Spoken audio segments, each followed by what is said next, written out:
ನರೇಂದ್ರ ಮೋದಿ ಅವರು ಪಕ್ಕಾ ಹಿಂದುತ್ವದ ಅಜೆಂಡಾ ಹೊಂದಿರೋ ಲೀಡರ್. ಇದೇ ಹಿಂದುತ್ವದ ಮಂತ್ರದಲ್ಲೇ ಅವರು 2014ರಲ್ಲಿ ಅಧಿಕಾರಕ್ಕೆ ಬಂದರು. ಎರಡನೇ ಅವಧಿ ಪೂರೈಸಿ ಮೂರನೇ ಬಾರಿಯೂ ಮೋದಿ ಅಧಿಕಾರ ಹಿಡಿದಿದ್ದಾರೆ.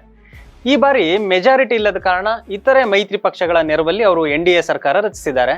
ಈ ನಡುವೆ ಮೋದಿ ಅವರ ಹಿಂದುತ್ವ ಸಿದ್ಧಾಂತವನ್ನ ಬೇರೆ ಪಕ್ಷಗಳ ನಾಯಕರು ಕೂಡ ಫಾಲೋ ಮಾಡ್ತಿದ್ದಾರೆ.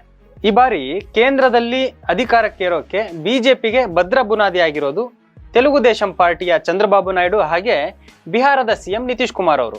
ಇದು ಎಲ್ರಿಗೂ ಗೊತ್ತು. TDP ಮತ್ತೆ ನಿತೀಶ್ ಕುಮಾರ್ ಅವರು ಇಲ್ದಲೆ ಕೇಂದ್ರದಲ್ಲಿ ಮೋದಿ ಅವರು ಅಧಿಕಾರ ಹಿಡಿಯಕ್ಕಾಗ್ತಿರ್ಲಿಲ್ಲ.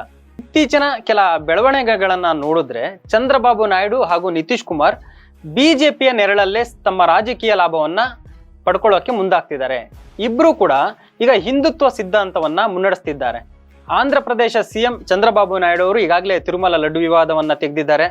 ತಮ್ಮ ವಿರೋಧಿಯಾಗಿರತಕ್ಕಂತಹ ಜಗನ್ ಮೋಹನ್ ರೆಡ್ಡಿ ಸರ್ಕಾರ ಅಧಿಕಾರದಲ್ಲಿದ್ದಾಗ ಈ ತಿರುಮಲದ ಲಡ್ಡುನಲ್ಲಿ ಪ್ರಾಣಿಗಳ ಕೊಬ್ಬನ್ನು ಬಳಸಿದ್ರು, ಕಲಬೆರಕೆ ವಸ್ತುಗಳನ್ನು ಬಳಸಿದ್ರು ಅಂತ ಆರೋಪಿಸಿದ್ದಾರೆ. ಇದು ಎಲ್ರಿಗೂ ಗೊತ್ತಿರೋ ವಿಚಾರ. ಏನು ಈ ತಿರುಪತಿ ಲಡ್ಡುನಲ್ಲಿ ದನದ ಕೊಬ್ಬು ಹಾಗೆ ಹಂದಿಯ ಕೊಬ್ಬನ್ನು ಬಳಸಿದ್ದಾರೆ ಅಂತೇಳಿ ಆರೋಪಿಸಿ ಜಗನ್ ಸರ್ಕಾರ ಮಾಡಿದ ಈ ಕೆಲಸದಿಂದ ಹಿಂದೂಗಳ ಭಾವನೆಗಳಿಗೆ ಧಕ್ಕೆ ಉಂಟಾಗಿದೆ ಅಂತ ನಾಯ್ಡು ಆರೋಪಿಸ್ತಿದ್ರು. ಇದು ಲಡ್ಡುನಲ್ಲಿ ಕಲಬೆರಕೆ ಆಗಿದ್ದು ದೇಶಾದ್ಯಂತ ಇರೋ ಕೋಟ್ಯಾಂತರ ಭಕ್ತರ ಆಕ್ರೋಶಕ್ಕೆ ಕಾರಣ ಆಯಿತು. ಜಗನ್ ಮೋಹನ್ ರೆಡ್ಡಿ ವಿರುದ್ಧ ದೇಶಾದ್ಯಂತ ಈಗಾಗಲೇ ವಿರೋಧ ವ್ಯಕ್ತ ಆಗ್ತಿದೆ.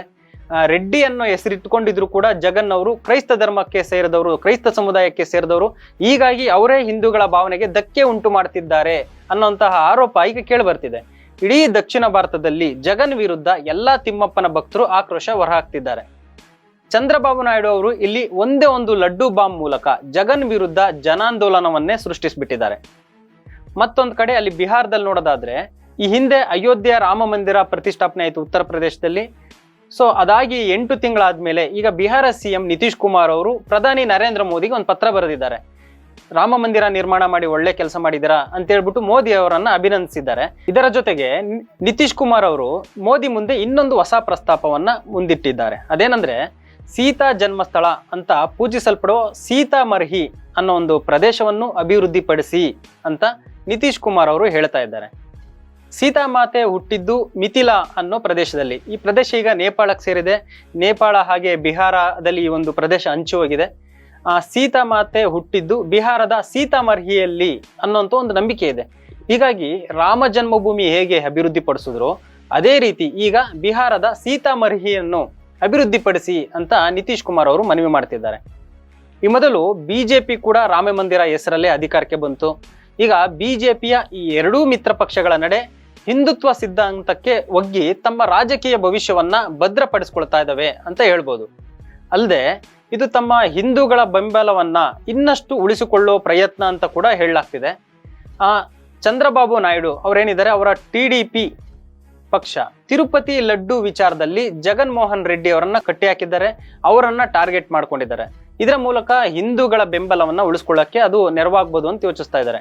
TDP ಜೊತೆ ಸೇರಿರುವಂತಹ ಜನಸೇನಾ ಪಕ್ಷದ ನಾಯಕ ಈಗ DCM ಆಗಿರುವಂತಹ ಪವನ್ ಕಲ್ಯಾಣ್ ಕೂಡ ಈಗ ಬಿಜೆಪಿ ಜೊತೆಗೆ ಉತ್ತಮ ಬಾಂಧವ್ಯವನ್ನು ಹೊಂದಿದ್ದಾರೆ.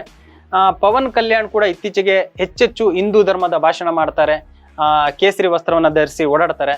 ಇನ್ನೊಂದು ಕಡೆ ಲಡ್ಡು ವಿವಾದ ಭುಗಿಲೆದ್ದಾಗ ದೇವಾಲಯಗಳಿಗೆ ಸಂಬಂಧಿಸಿದ ಎಲ್ಲಾ ಸಮಸ್ಯೆಗಳನ್ನ ಪರಿಶೀಲಿಸೋಕೋಸ್ಕರ ಸನಾತನ ಧರ್ಮ ರಕ್ಷಣಾ ಮಂಡಳಿ ಅನ್ನೋಂಥದ್ದನ್ನ ಒಂದು ಸ್ಥಾಪಿಸೋಕೆ ಮುಂದಾಗಿದ್ದಾರೆ. ಅದ್ ಕಡೆ ಬಿಹಾರದಲ್ಲಿ ನಿತೀಶ್ ಕುಮಾರ್ ಅವರು ರಾಮ ಮಂದಿರಕ್ಕಾಗಿ ಮೋದಿಯನ್ನು ಹೊಗಳುತ್ತಾರೆ. ಸೀತಾಮರ್ಹಿ ಅನ್ನುವಂಥ ಪ್ರದೇಶ ಹಾಗೆ ಅಯೋಧ್ಯ ನಡುವೆ ರೈಲು ಸಂಚಾರ ಇಡಬೇಕು ಅನ್ನೋಂತಹ ಒಂದು ಬೇಡಿಕೆ ಇಟ್ಟಿದ್ದಾರೆ. ಬಿಜೆಪಿಯ ಎರಡೂ ಮಿತ್ರ ಪಕ್ಷಗಳ ನಾಯಕರು ಇದೀಗ ಮೋದಿ ಅವರನ್ನೇ ಫಾಲೋ ಮಾಡ್ತಿದ್ದಾರೆ ಅಂತ ಹೇಳ್ಬೋದು. ನಿತೀಶ್ ಹಾಗೆ ಚಂದ್ರಬಾಬು ನಾಯ್ಡು ಅವರ ಹಿಂದುತ್ವ ಮಂತ್ರದ ಬಗ್ಗೆ ನೀವೇನಂತೀರಿ? ಕಮೆಂಟ್ ಮಾಡಿ. ಹಾಗೆ ನೋಡ್ತಾ ಇರಿ ಲಯನ್ TV.